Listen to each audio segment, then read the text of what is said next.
Good afternoon. You're listening to My Conscious Dad right here on your hometown station, AM 1220 KHTS. I'm your host, Jasmine Urbina, here in the studio today with my dad and co-host, Alex Urbina. And today we are going to be talking about trusting your instincts and parenting from your spirit. So first, I kind of want to specify or clarify what that means.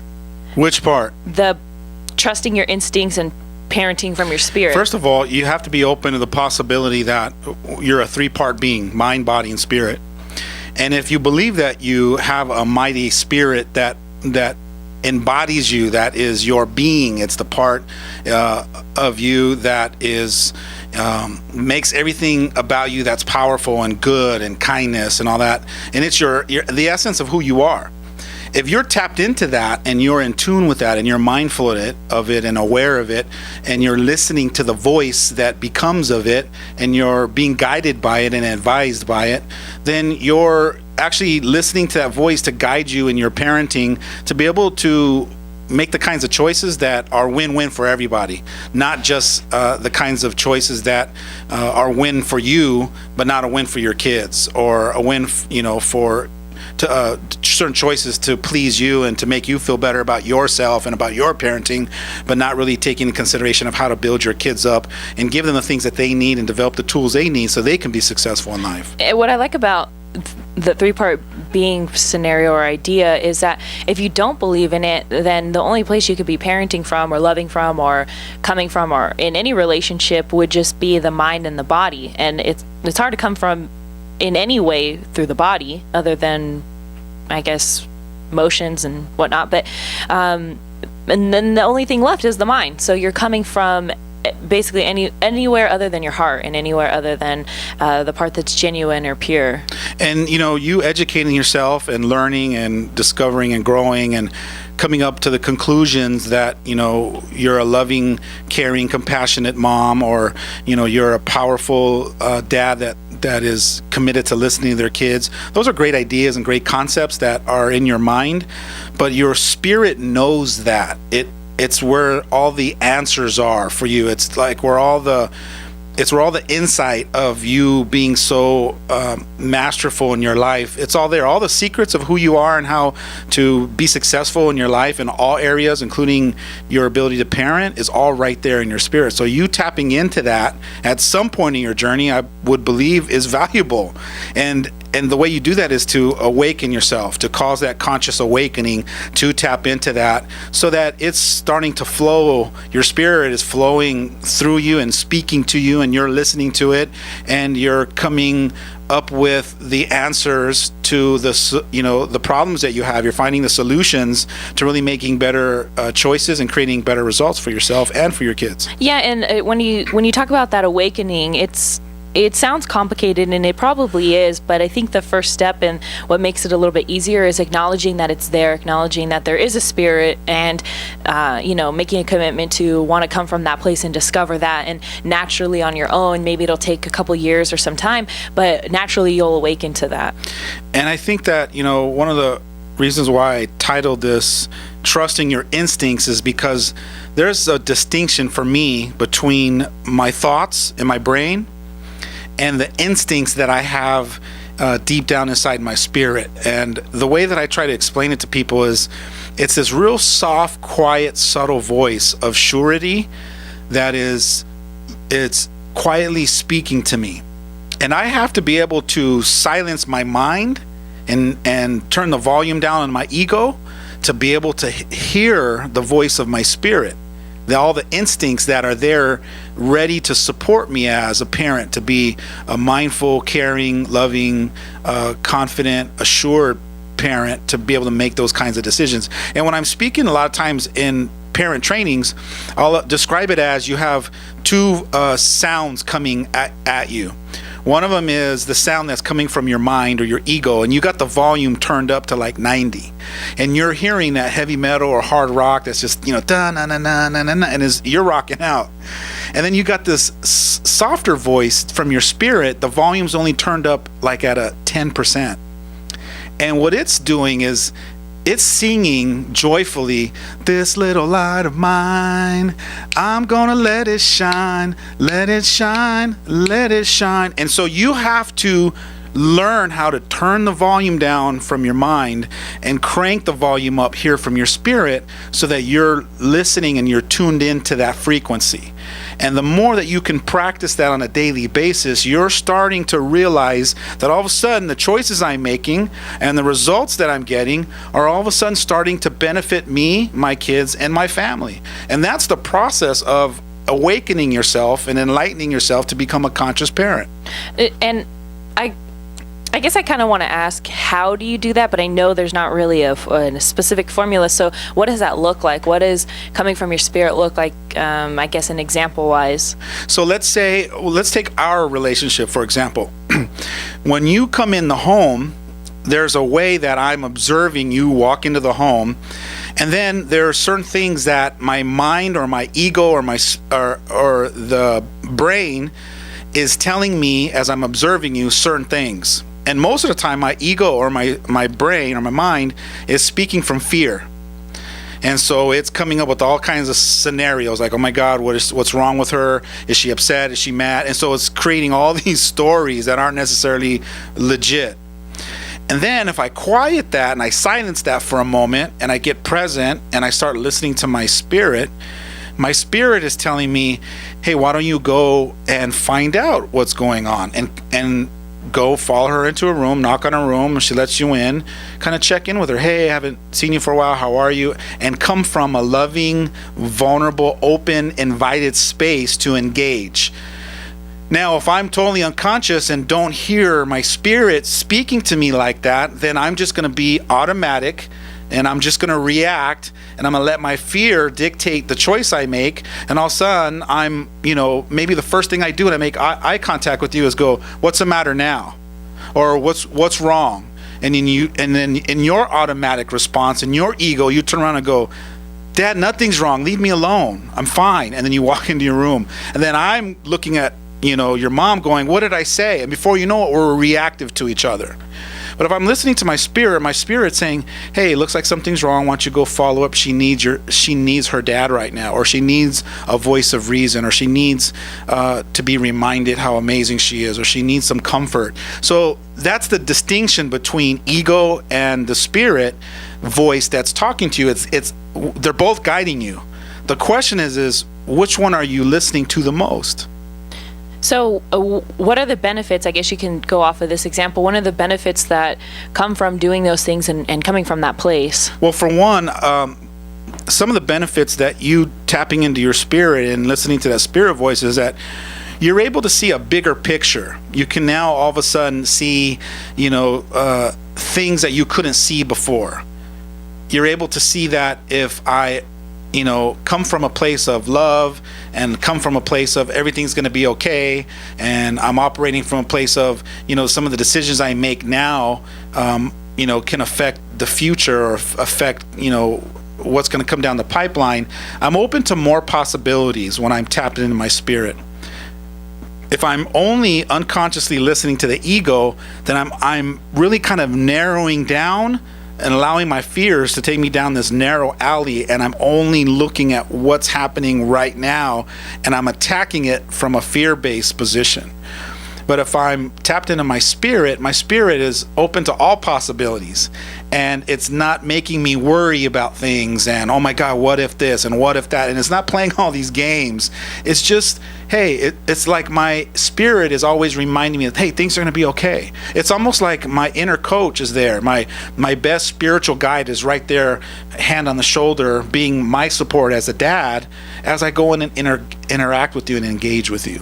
Yeah, I think as you were explaining that, at first I was imagining some type of, your conscience is telling you what's right and what's wrong and to do this and that. And I think how cool, and only because I know what it's like, because I have you, sometimes I am trying to decide what I should do, and I hear your voice telling me, all your little things that you say, all your little sayings and quotes, and I hear them. And I think, wow, I'm really lucky that my dad sometimes gets to be my conscience, and sometimes when I don't know what I'm going to do, I could either ask you, or I kind of unconsciously in my mind and making decisions based off of things I've heard from you. So I guess if you're a parent and you want to, I guess, do the best for your kids and tell them what to do without actually telling them, planting those little seeds are what's going to have them make the best decisions for themselves. Yeah, one of the greatest gifts that I receive from a lot of my clients, whether it's 3 years or 8 years or 20 years of working with them or coaching them or even just being friends, one of the greatest gifts I get is when people tell me, you know what, Alex, in that moment, I heard your voice. And I'm not saying that from an arrogant place. I'm saying it from a place of being excited that my voice isn't the voice that you think that you're hearing. You're just associating my voice, but really what it is, it's your spirit voice. And only because I've been speaking a certain way or teaching you certain distinctions or opening up possibilities for you, you've associated my voice. And it could be anyone's voice. You can say, I hear God's voice, or I hear my grandfather's voice, but it's a voice that you feel comfortable with or you associate it with. And so when they say that, including you, I'm excited because it's the starting point of your spirit voice. So you might hear my voice started off, and then all of a sudden my voice fades off, and then spirit steps in and starts to guide you. That's what I'm excited about when people say, I hear your voice, or when you say, I hear your voice talking to me or telling me, hey, it's going to be okay, or hey, look at the bigger picture, or hey, reminding me that everything that I have it all within me to handle this circumstance. But really it's your spirit voice that's talking to you, and it's a matter of whether you can tune it in or not. And what's really cool about that is even if you have a teens especially that don't necessarily want to follow your rules or don't want to do what you tell them to do, you can still implement your ideas and your thoughts and the things that you think are best for them in any way that you can, just by planting those little seeds. Instead of telling them what to do, you're kind of giving them a chance to come to that conclusion on their own. That's actually the best way to parent, is to decide that after the age of, let's say, 5 or 6, to start learning how to plant seeds rather than telling your kids what they should be doing or what's best for them, or hey, why don't you do it like that? And then as parents, we find all these manipulative ways to try to convince our kids to make certain choices, rather than trusting that if I speak in a way of a possibility or pointing things out from a neutral way, or hey, have you ever considered that if you chose left versus right, this could happen? Or hey, you know what, when I was a kid I thought the same thing, and then when I made this choice, this is what happened to me. You have to learn how to speak into things, but from a distance, rather than being invested in them making the choice that you want to see them make. I think that's the powerful shift into a conscious parent, is surrendering the control and trying to manipulate your kids into choosing what you think is best for them, rather than creating the space for them to choose for themselves, and then you being there ready to pick them up if they fall, or to hug them, or to hold them and make them feel safe again after they made those choices. So do we have any other benefits or any other examples, other than because right now all I'm hearing us say is planting those seeds and everything. I didn't mean to cut you off from your list. No, I actually don't have a list. I just threw down a couple things that I wanted to talk about, and it was really to identify and ask yourself, he keeps talking about these two voices. Some people aren't even aware that they have an inner voice. And if you don't know what inner voice I'm talking about, it's the one that goes, what inner voice is he talking about? It's that one that's always right there that you have to really put a conscious effort to listen to. You and I are always being influenced by some voice. Where's the voice coming from? Who's operating the voice? And so that opens up the possibility that there are and you called it the conscious, which is what I love. And there's actually some Disney movies that portray the conscious. Do you know who they are? Yeah, the devil and the angel. And some Disney movies, like in The Lion King. Who's the conscious? Oh, the monkey, Rafiki. Rafiki is the conscious, right? What about in Pinocchio? Oh, Jiminy Cricket, right? So we got that conscious sitting on our shoulder, always reminding us who we are, and what's the better choice, and what's what's the win, what's the decision that's going to create a win-win for you. And it's, in some cultures, like the Native Americans, they have these shamans that talk about the good wolf and the bad wolf, and they talk about a story. They share a story about the good wolf and the bad wolf, and it's an elaborate story that has the child, going through all these scenarios, and there's the good wolf and the bad wolf that's talking and reminding the little boy of what decisions to make. And then when the story's over, a little kid raises his hand, and then the shaman says yes, and the little boy says, well, which voice do I listen to? And the response is the one that you feed the most. Now, what does that mean to you? Maybe the one that I give attention to, the one that I'm acknowledging. Yeah, and so if you're unconscious, which one are you acknowledging, and which voice are you feeding the most? Usually the negative one. Which is the ego, right? The one that operates from fear, the one that's always afraid of, bringing your walls down because the last time you did that, you got hurt. Or, hey, don't trust this person because the last time you did that, they took advantage of you. And so you got to remember, your ego is in your mind, and its job is to keep you safe. It's to not have you look to save face. Its job is to not let you make certain choices that you get embarrassed. And if you're parenting from that model, and you're parenting from listening to the ego, the question I want to ask you is what kind of results you think you're going to produce for yourself and for your kids and for your family if you're parenting from the fear-based model, which is ego-minded. Well, when you were explaining the two voices, I never realized that, like you said, in movies, they distinguish them as, there's good and bad. I always just imagined it as one voice that was just going back and forth with itself because I'm so indecisive. I don't know how to choose, and I don't know, I really think about things before I make decisions. So I always assumed it was one voice arguing with itself. I'm not really noticing that, in movies and stuff, they have the devil and the angel on each shoulder, not really noticing that those are two voices fighting and hashing it out, and whichever one I can hear or listen to the most is usually what decision I go with. So I think for me now, just making that distinction that there is two and there's one that I need to focus on instead of both. I've been paying attention to both as if they're the same voice, and I think that's why it takes me a lot longer to decide things, and I have to sit on things and sleep on them before I can make big decisions. And that's a great rule that you gave yourself. In fact, if you listen to a lot of therapists when they deal with people that have loss, they will instruct those people to not make any decisions or choices that are big when you lose a loved one. When a loved one passes away, they'll say, don't make any choices right now because you're very emotional.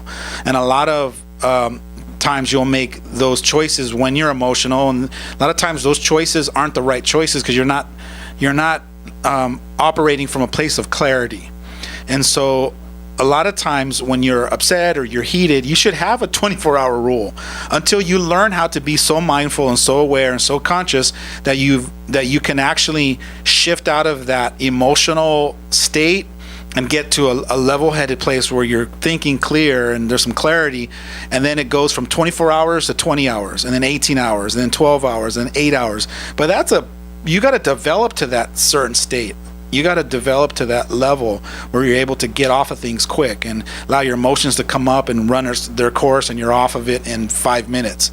For a lot of people, it takes work to get to that, but you got to start being aware of how long does it take. And so the 24-hour rule is awesome because you're like, let me not make a decision tonight. Let me think on it tomorrow morning. I wake up, I'm in a new place. I've shifted off of it. I've surrendered it. And then from here, now let's sit down with my son or daughter and let's have a conversation. And you'll notice that a lot of times you're operating in a more powerful place. You're forward thinking, you're thinking of solutions, you're not holding on to the stuff. But if you're making some of those decisions right in the heat of the moment, you could still be holding a bunch of baggage, and you still want to make them wrong, and you're still trying to force the issue.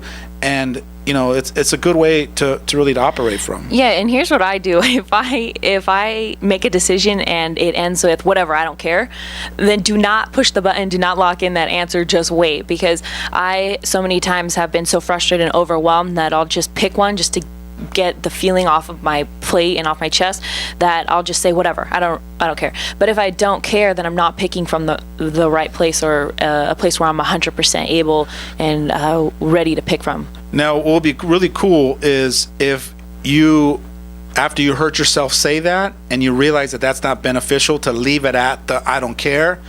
Now it frees you up to be able to be creative enough to come up with another solution after that I don't care. So what I would love to hear from you when you're heated in the moment and I go, hey, now what do we want to do? And you go, you know what, Dad, I don't even care. And you walk away. I would love for you to go, no. And you do it. You turn and go, I do care. I just need time to think about it.